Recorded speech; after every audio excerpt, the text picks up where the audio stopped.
పిల్లలు బాగున్నారా? కూర్చోండి. దేనికి భయపడాలా? తప్పు చేస్తేనే భయపడాలా? తప్పు ఆడుకుంటూ పాడుకుంటూ సరదాగా రాసేయాలా. సీరియస్ తీసుకోవద్దు, స్ట్రెస్ పెట్టుకోవద్దు, జాలీగా మైండ్ ఫ్రీగా. రోజు పరీక్ష రోజు 2 గంటలకు చదివి 1 గంటలు రావడు. పరీక్ష ఇంకా తొందరగా వండుకోవాలా. ఫ్రెష్గా వేసి జాలీగా రాసి రావాలి. ఎంత బాగా చదవాలంటే మా 10th క్లాస్ లో ఫిజిక్స్ సార్ ఉన్నాడు. ఒకటే లెక్కని లెక్కన ఒక 10th క్లాస్ ఒక లెక్కన మనకేమన్నా ఎన్ని పరీక్షలు రాయలేదమ్మా? 10 సార్లు రాయించేవాడు. నేను పరీక్ష పోయినట్టు ఫిజిక్స్ ఎగ్జామ్ రాస్తుంటే నాకు ఎదురుగా ఇట్లా పేపర్ కనపడుతున్నట్టు ఉండేది, చూసి రాస్తున్నట్టు అనిపించేది ఫీలింగ్. అసలు ఎట్లా రాశారంటే అంత నెక్స్ట్ అట్లా ఫ్రీగా జాలీగా ఉండాలి. టెన్షన్ పడకూడదు.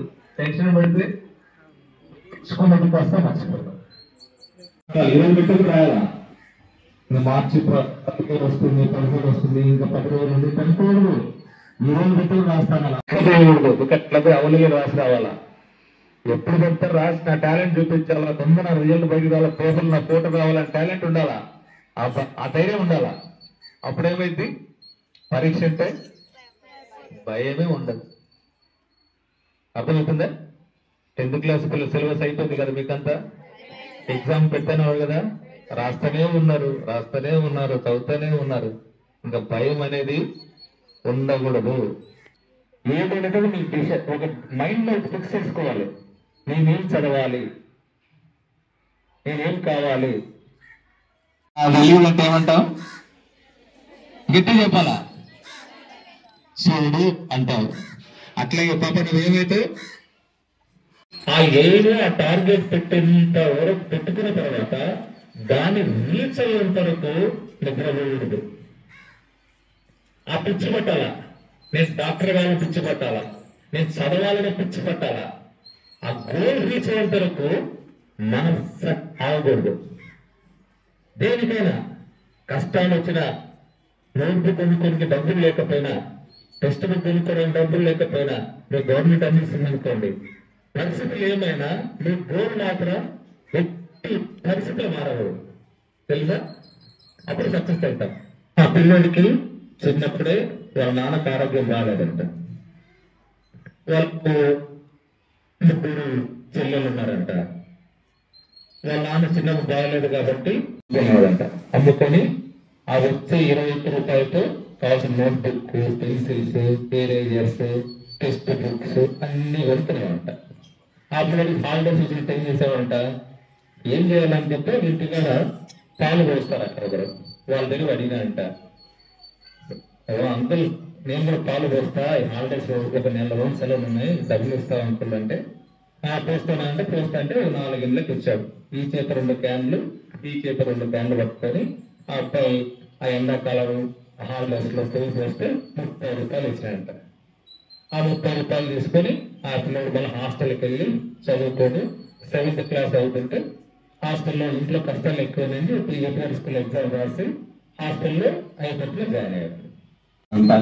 టాప్ మార్క్స్ వస్తే గవర్నమెంట్ వాళ్ళే అబ్బాయికి స్కాలర్షిప్ ఇచ్చారంట. 3 సంవత్సరాలు 8, 9 అంటే 50,000. ఇప్పుడు అది అయిపోయిందంటే ఇన్ఫర్మేషన్ కూడా పరీక్షలు రాస్తే ఐఐటి లాంటి చైతన్య ఫౌండేషన్ అట్లా ఏపీఐ స్కూల్ సాగర్లో సీట్ వచ్చిందంట. మళ్ళీ అది పాస్ అయితే ఆడ మంచి మార్క్ వచ్చిన 10th క్లాస్ లో మళ్ళీ 7,000 రూపాయలు స్కాలర్షిప్ 2 నెలలకు వచ్చిందంట. ఇలా చదువుకుంటూ పోయి ఇంటర్ అయిపోయిందంట. ఇంటర్ అయిపోతే మెడిసిన్ రాస్తే మెడిసిన్ సీట్ వచ్చిందంట. అందరూ జాయిన్ అవుతారు. ఇంట్లో ఆడవాళ్ళు లేదు, 3 చెల్లెళ్ళు, ఒక అక్క, ఒక అన్న, ఒక అమ్మ, లాస్ట్ చెల్లెలు. వాళ్ళందరినీ ఉద్యోగం చేసుకుంటూ అందరినీ టీవీలో MSc computers, MSc medicine chemistry, MSc organic chemistry 3 చదివించాడంట. ఇంత అబ్బాయి తీసుకున్నంట. తీసుకొని కష్టపడి తన ఉద్యోగం చేసుకుంటూ, తన చెల్లెలు ఉద్యోగం చేసుకుంటూ అందరూ ఒక సెటిల్ చేశాడు కదా అబ్బాయి. మీకు బాగా చదువు రావాలంటే ఈ పాపను కొట్టితే బాగవుతుందా, ఈ పాపను అరిస్తే బాగవుతుందా, ఆ పాపను పొగిడితే బాగవుతుందా, ఆ పాపను ఇంకా ఏమైనా తిడితే బాగుపడుతుందా, లేకపోతే ఇంకా చెప్తే బాగుపడతా అన్న అవగాహన ఎవరుకుంటుందంటే మన టీచర్లకు ఉంటుంది. పట్టుదల, డిసిప్లిన్. ఫస్ట్ డిసిప్లిన్, నెక్స్ట్ పట్టుదల. ఈ రెండు ఉన్నాయంటే సక్సెస్ మీరే. పంతులు మనకు ఒకప్పుడు ముఖ్యమంత్రి 10th క్లాస్ ఫీజు కట్టుకుని డబ్బులు లేక వాళ్ళ అమ్మ చీర తాకట్టు పెట్టి 8 రూపాయలు ఇచ్చి పరిస్థితులు కట్టి పాస్ అయ్యి కష్టపడి చదివి కంప్యూటర్ ప్రకారం మా ఆంధ్రప్రదేశానికి ముఖ్యమంత్రి అయ్యాడు. అట్లెట్లా కాదు, అతను ఎంత పెద్ద అమెరికన్ ధోరణిని ఎదిరించగలిగారు స్వతంత్ర సమయంలో. అమ్ముకొని గోత్రేజ్ కంపెనీ స్టార్ట్ చేసి ప్రపంచంలో ఒక స్థాయికి ఎదుగుతున్నాడు. ఇబ్బంది పడతాను హిట్లర్ తెలుసు కదా, హిట్లర్ తీసుకెళ్తూ మొన్న ఆడుతున్నాడు. గెలిపించాలా పట్టుదల, అటువంటి పట్టుదల మీకు కావాలి. ఇన్స్టిట్యూషన్ ఆంధ్రప్రదేశ్ లోని అతి పెద్ద స్కూల్స్ లో మీరు ఉండవు కాబట్టి మనం ఆ ప్రేమ నిలబెట్టాలి. ఈరోజు జెడ్పీ గర్ల్స్ హై స్కూల్ని ఎమ్మిగనూరుని సందర్శించడం జరిగింది. ముఖ్య ఉద్దేశం ఏమిటంటే government restructuring of school education, strengthening of school education అనేటువంటి ఒక నినాదంతో స్కూల్స్ అన్నింటినీ అన్ని రంగాలుగా అభివృద్ధి చేయాలనే ఉద్దేశంతో చేస్తున్న ప్రక్రియలో భాగంగా మరి ఈ పాఠశాలలో రాష్ట్రంలోనే అతిపెద్ద పాఠశాల గర్ల్స్ హై స్కూల్ ఉన్నట్టుగా కారణాన్ని బట్టి ఈ స్కూల్ని దర్శించి ఈ స్కూల్లో ఉన్నటువంటి స్ట్రెంత్ని ప్యూరిఫికేషన్ చేసుకొని ఈ స్కూల్కి ఎన్ని పోస్టులు అవసరమో అనే విషయం గురించి హెడ్ మాస్టర్ చర్చించి, అలాగే మరి ఈ యొక్క ఆదోని డిప్యూటీ ఎగ్జిక్యూటివ్ ఆఫీసర్తోనూ మన ఉన్నటువంటి మండల విద్యాశాఖ సందర్శించి మరి ఈ యొక్క స్కూల్ని సందర్శించి మరి క్లాస్ రూమ్లు ప్రతి ఒక్క క్లాస్ రూమ్ విజిట్ చేసి పిల్లల యొక్క ఎన్రోల్మెంట్, హెడ్ కౌంట్ ఎలా ఉంది, యూడై స్ట్రెంత్, ఆన్లైన్ స్ట్రెంత్ ఎట్లా ఉంది అనేది పరిశీలించడం జరిగింది. ఇందులో భాగంగా మరి మా ఎంఈఓ గారు ఎమ్మిగనూరు, మరి డిప్యూటీఓ గారు ఇటీవల జరిగినటువంటి ఈ యొక్క డేటా వెరిఫికేషన్లో సుమారుగా 200 మంది పిల్లలపై జరిగిన డ్రాప్ బాక్స్లో వేయడం జరిగింది.